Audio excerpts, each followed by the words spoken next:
This One's Wife. Philip mauled Meghan. Hello, I'm H.G. Tudor.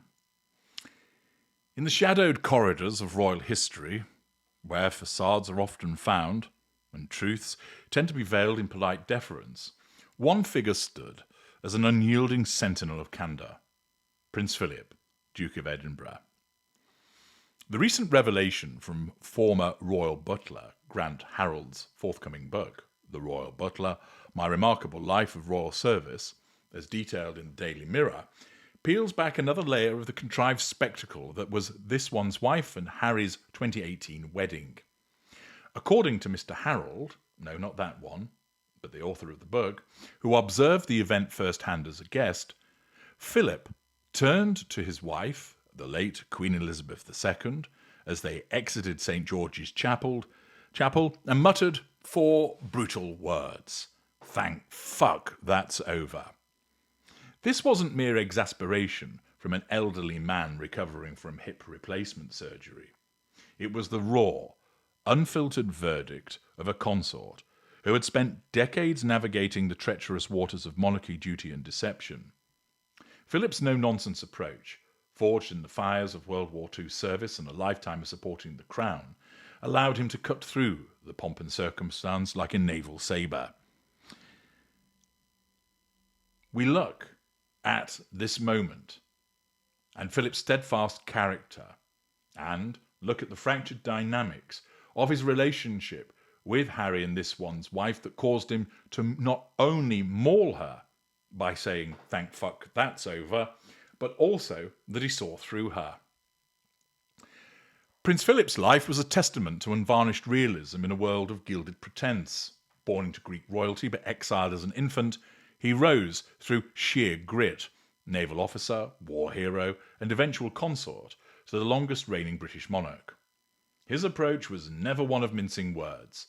He was the archetype of a certain type of narcissist commanding respect through blunt authority. His gaffes, often labelled as such by hypersensitive media, were in truth his refusal to indulge in the games of others. You'll recall his infamous quip to a group of British students in China: "If you stay here much longer, you'll all be slitty-eyed." Crude? Undoubtedly. But it stemmed from a no-nonsense worldview that prioritised action over appeasement. The same ethos extended to family matters. When his son Prince Charles dithered in his marital woes with Diana, Philip penned stern letters urging decisiveness, reportedly telling him to buck up and face reality. No coddling, no evasion, just the cold steel of logic, devoid, of course, of emotional empathy. It's against this backdrop that Philip's whispered expletive at Harry and This One's Wife's wedding resonates so profoundly. The ceremony was, of course, a triumph of her narcissism. This One's Wife, the American actress turned duchess, infused the event with elements designed to assert her control and harvest fuel: the gospel choir performing Stand By Me, a fiery 40-minute sermon by Bishop Michael Curry on love's power, and a carriage procession that screamed, "Look at me!" To the untrained eye, it was romantic pageantry. To Philip, it was an overlong charade, a deviation from the Stoic traditions that he had upheld. The writer, Harold, notes that Philip, at 96 and fresh from surgery, was determined to attend, setting himself the goal of walking unaided. His presence was a duty-bound act, but was not an endorsement. As the royals filed out, his relief, "Thank fuck that's over," encapsulated his disdain for the theatrical excess of the middle-mid-range narcissist This One's Wife. It wasn't fatigue, it was a visceral rejection of the event's underlying attempt at manipulation. This One's Wife was spotted and seen. Philip saw the wedding not as a union of souls, but as a potential threat to the institution that he had fortified for over 7 decades. If we look into Philip's relationship with Prince Harry, it reveals a grandfather-grandson bond once rooted in affection, but ultimately strained by Harry's entanglement in what can only be described as that narcissistic web. Harry, the spare heir, idolised his grandfather. In his memoir Spare, Harry recounts fond memories of Philip's humour and guidance, painting him as a wise patriarch. During the butler's tenure at Highgrove from 2004 to 2011, he witnessed Harry and William's playful interactions with their grandparents, with Philip eliciting giggles through his antics. The butler even shared a takeaway with the 19-year-old Harry and endured a water balloon prank from him, underscoring a light-hearted rapport. Philip's no-nonsense style appealed to Harry's adventurous spirit. Both shared a military background. Yet cracks emerged with this one's wife's arrival. Philip's advice to Harry was memorable and characteristically direct. One steps out with actresses, one does not marry them. This was not snobbery. It was a warning born of historical precedent.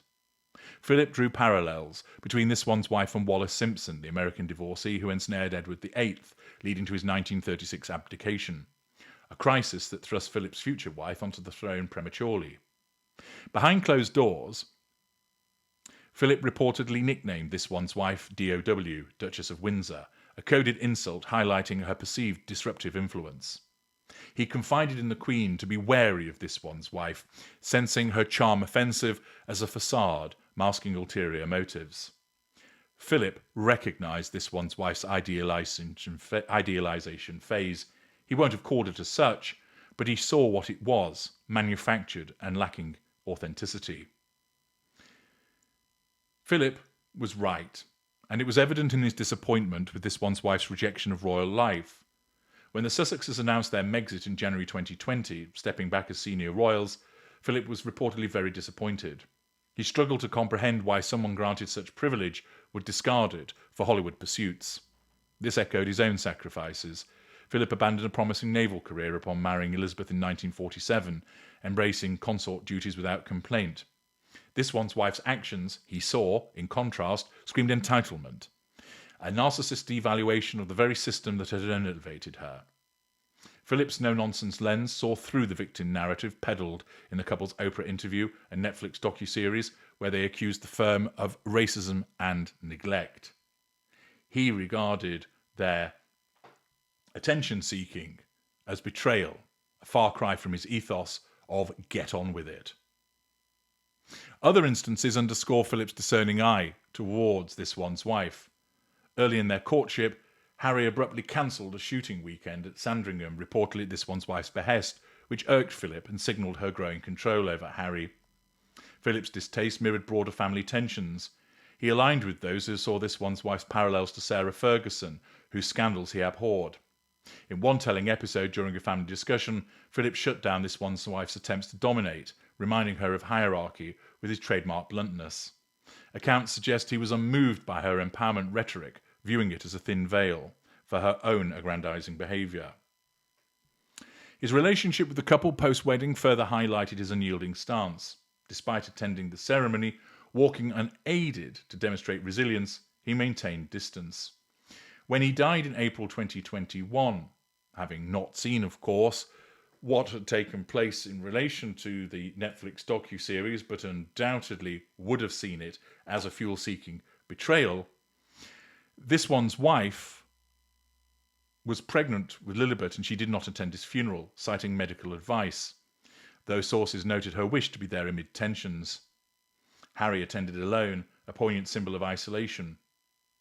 In death, Philip's will reportedly split his £30 million fortune among staff and closer royals, leaving Harry with little, a final no-nonsense snub to the prodigal grandson.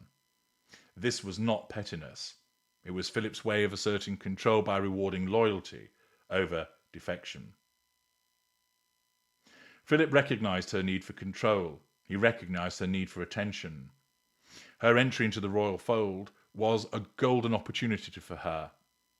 Philip spotted the red flags, the playbook of seduction, the subtle erosion of Harry's independence. He saw her as a modern Wallace, charming, ambitious, but ultimately corrosive to the monarchy's stability. Unlike Harry, who was ensnared, Philip remained detached, his no-nonsense armour impenetrable. He warned of the devaluation to come, the Sussexes' public attacks, the monetisation of grievances and interviews. The butler's observations contradict Harry's spare narrative of familial discord. The butler recalls harmony among Charles, William, Camilla and Harry pre this one's wife, suggesting her arrival as the catalyst for fractured relationships. In essence, Philip's whispered words following that wedding as he mauled her were prophetic. The wedding, far from a fairy tale, marked the beginning of a saga that has diminished the monarchy's aura. Harry's once close bond with his grandfather devolved into estrangement, a casualty of this one's wife's influence. Philip's legacy endures as the epitome of duty and candour, a bulwark against the likes of this one's wife. He saw through this one's wife with the clarity of a man who had witnessed empires rise and fall. He was no nonsense.